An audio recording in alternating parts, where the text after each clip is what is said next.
Hello learners, in last lecture we have seen Fraunhofer diffraction at single slit, at double slit. Now, we are going to learn Fraunhofer diffraction at N slit or grating. As you know, I am Dr. Vishal Singh Chandel from RDC Ambedkar Nagar. So, what is grating? Grating is an arrangement of very large number of parallel slits of equal width and they are separated by equal opaque distances. Here again we have taken slit width as E and slit separation as D. The points which are separated by a distance E plus D in grating are also known as corresponding points. Here we have taken some assumptions. One of them is that each slit is producing a single wave of amplitude A sin alpha over alpha, which is the resultant of single slit as we have already seen. Here alpha is pi over lambda E sin theta. Lambda is the wavelength of the source, E is the slit width, theta is the angle of diffraction. Now, if we consider only two slits, slit 1 and slit 2, then it is very much similar to double slit Fraunhofer diffraction pattern, and as we have already calculated the path difference between these two waves in double slit, it will be same as in double slit, that is E plus D sin theta. The corresponding phase difference can also be calculated very much similar to the last article 2 pi over lambda E plus D sin theta.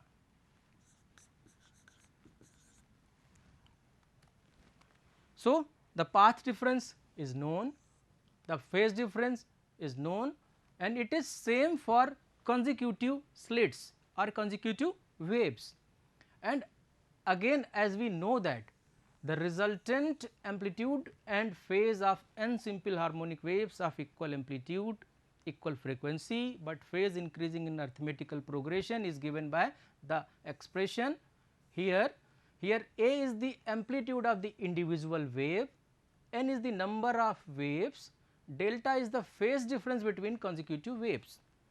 For the present case, a small a is A sin alpha over alpha, a small n is number of slits or rulings in the grating.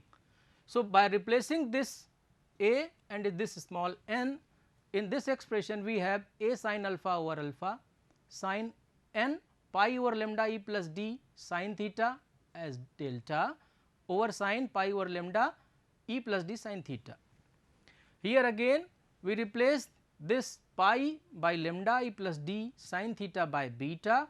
So, the above expression becomes r dash is equal to A sin alpha over alpha sin n beta over sin beta. This is the resultant amplitude due to all slits at an arbitrary point. The intensity at that point will be square of this amplitude, which will be A square sin square alpha over alpha square sin square n beta over sin square beta. Unlike double slit, we have again two terms, one is dependent on alpha and the second one is dependent on beta. The first term which is dependent on alpha is known as diffraction term and the second one which is dependent on beta is known as interference term. Position of maxima and minima. The position of maxima and minima can be calculated simply. The expression for intensity is maximum when this sin beta is tending to 0, then this intensity will tend to its maximum value. If sin beta is 0, beta will be plus minus n pi and beta as we know it is pi over lambda E plus D sin theta, which will provide an expression E plus D sin theta is equal to plus minus n lambda.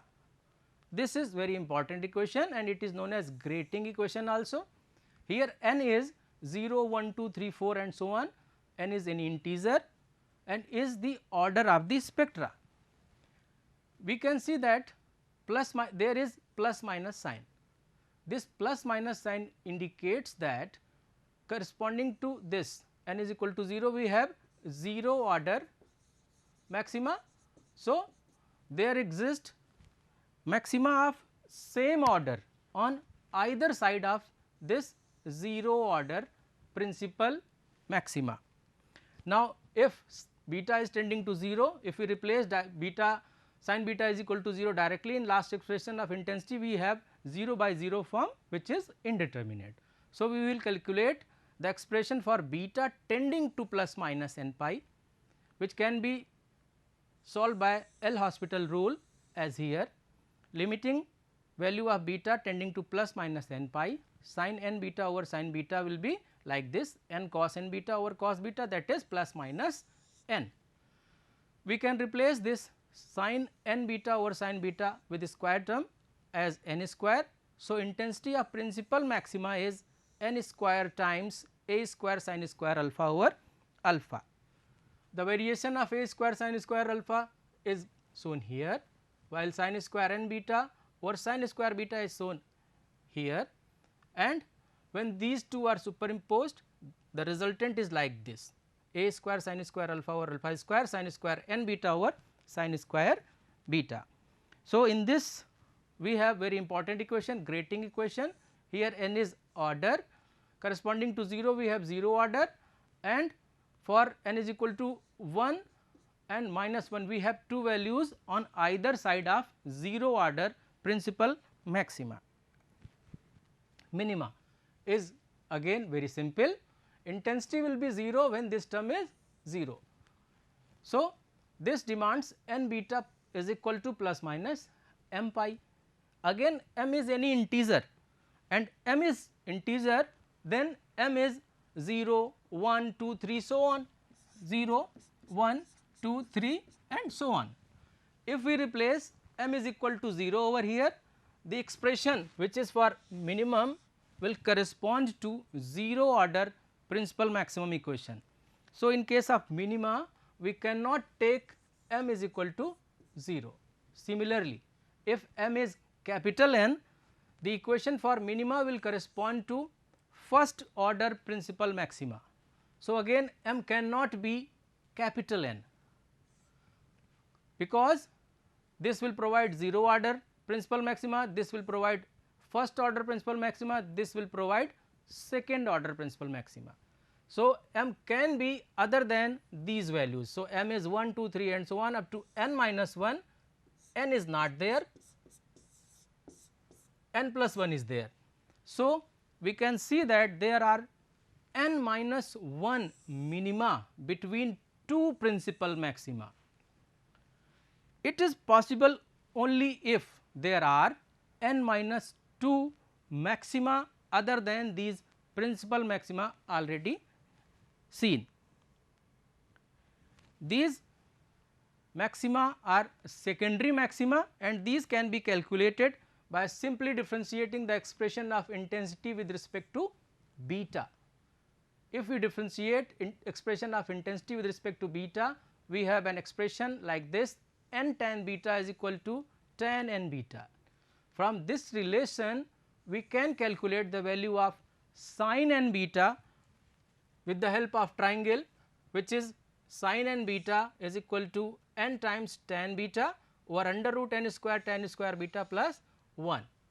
We have simply constructed a right angle triangle and calculated this value.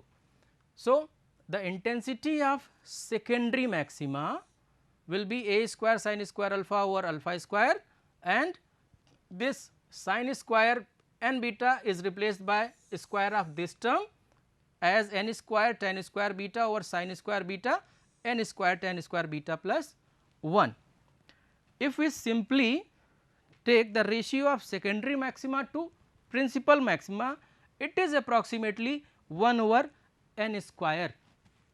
That is why we can see that intensity of secondary maxima over intensity of principal maxima is approximately 1 upon n square.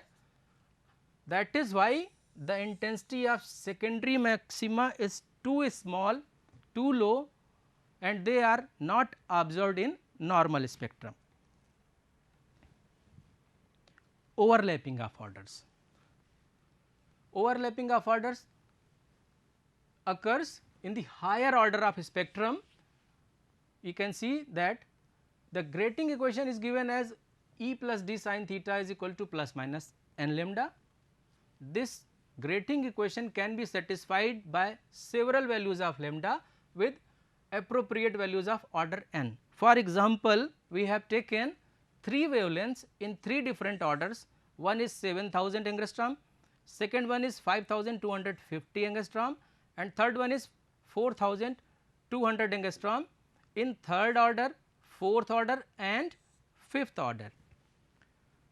When we apply grating equation for these wavelengths, we can see that the angle of diffraction for all wavelengths in different orders is same. So, these 3 wavelengths overlap.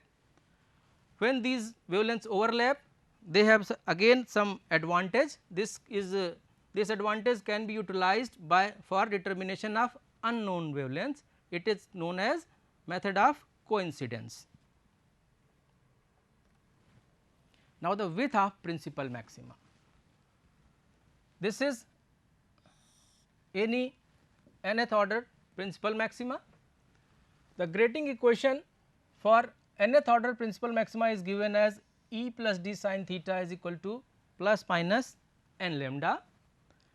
The minima adjacent to this nth order principal maxima will be given by n times E plus d sin theta is equal to plus minus m lambda. Here theta is angle of diffraction for minima adjacent to nth order principal maxima. Let it is theta n plus d theta n, slightly greater than theta n, and m if nn will correspond to nth order principal maxima, which will not be acceptable. So, it is nn plus 1.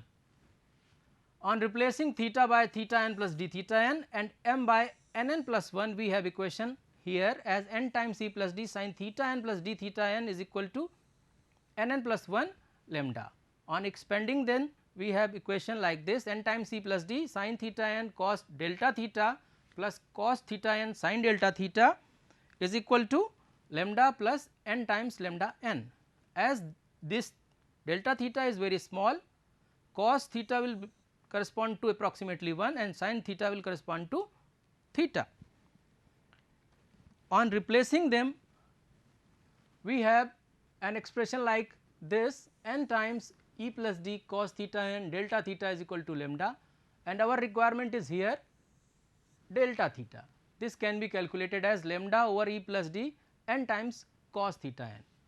If we use equation 1, that is grating equation, this can be changed to another form as 2 over n times capital N cot theta n, and 2 is because of full angle. It is not angular half width, it is total width. Dispersive power of grating. Dispersive power of grating is defined as the rate of change of angle of diffraction with respect to wavelength. As we know that grating equation is given as E plus d sin theta is equal to plus minus n lambda. We can simply differentiate this expression with respect to lambda, and we have d theta by d lambda as n over E plus d cos theta.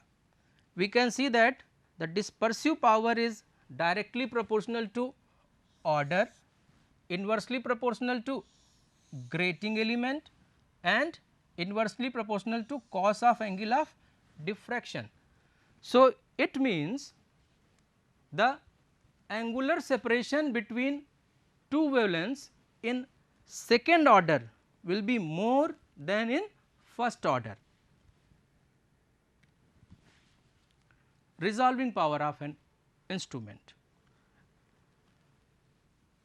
Resolving power can be defined as whatever we see, whatever we observe is basically the diffraction pattern of the object, and there is certain limits to overlap these diffraction patterns. Resolving power of an optical instrument represents its ability to produce clearly distinguishable images of two nearby objects, nearby point objects. If an instrument can differentiate, then its resolving power is better. Now, the Rayleigh's criteria of resolution. According to Rayleigh's criteria of resolution, two wavelengths are just resolved if central diffraction of one exactly falls on the first minima of other and vice versa. For example, I am drawing again this graph. This is diffraction pattern of first object, position of maxima is here, position of minima is here, first minima is here. If the object's second object's diffraction pattern is like this and this position somehow reaches up to this point, then they are just resolved. This is position of maxima of second object and it is at the position where the first one's minima falls, minima of first, maxima of second, maxima of first, minima of second. This is the just resolved condition. Beyond this, we cannot differentiate that there are two objects. Resolving power of grating. Grating resolves two wavelengths, closed wavelengths. Let us suppose these two wavelengths are lambda and lambda plus d lambda, and these wavelengths are normally incident on a grating and a diffraction pattern is obtained on the screen. Let us suppose that the diffraction pattern is shown as here for the two wavelengths lambda and lambda plus d lambda. Here we assume that the nth order principal maxima for the wavelength lambda is in the direction theta n. So, the grating equation for this wavelength will be E plus d sin theta n is equal to n lambda. The position of minima adjacent to this nth order principal maxima will be n times E plus d sin theta n plus d theta n is equal to n n plus 1 lambda. This expression we have already seen. This is for the wavelength lambda again. If in the same direction nth order principal maxima of the wavelength lambda plus d lambda is obtained, then Rayleigh's criteria is fulfilled. So, we have position of nth order principal maxima for the wavelength lambda plus d lambda in the direction theta n plus d theta n. For the wavelength lambda plus d lambda, grating equation will be like this: E plus d sin theta n plus d theta n is equal to n times lambda plus d lambda. What we have done? We have simply used grating equation for the wavelength lambda in the direction theta n, then the position of minima adjacent to nth order principal maxima as equation 2. It is in direction other than theta n, it is in the direction theta n plus d theta n, and if in the same direction position of nth order principal maxima of second wavelength, that is lambda plus d lambda is false, then just resolved condition is fulfilled. So, it is E plus d sin theta n plus d theta n is equal to n times lambda plus d lambda. we can divide equation 2 by equation 3. We have simple expression for these two, that is n times e plus d sin theta n plus d theta n over e plus d sin theta n plus d theta n as a small n capital N plus 1 lambda over n times lambda plus d lambda. It is not there, it is n over n, n plus lambda over n times lambda plus d lambda. By simple mathematical analysis, we can get the value of lambda over d lambda, which is small n times capital N, and lambda plus d lambda over d lambda is the resolving power of the grating. It is also known as chromatic resolving power. Here lambda is basically average value of two wavelengths. It is lambda average over d lambda. So, in this lecture we have seen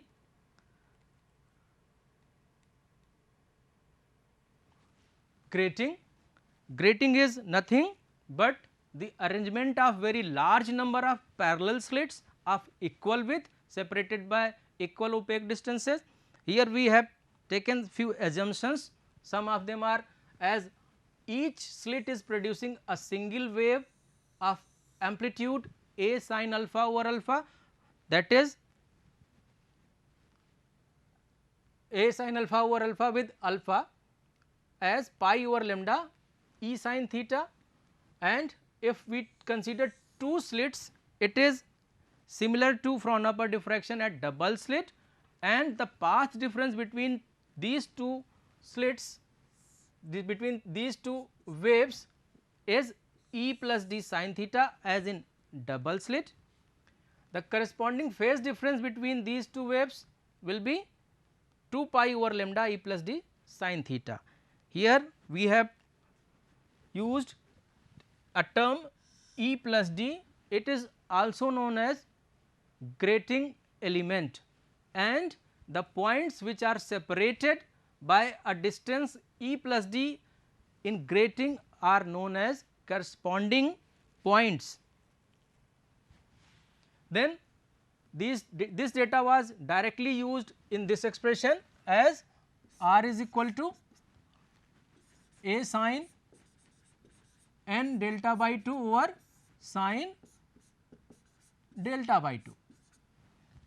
For this we have already assumed that this small a is nothing but the resultant amplitude due to each slit, that is a sin alpha over alpha.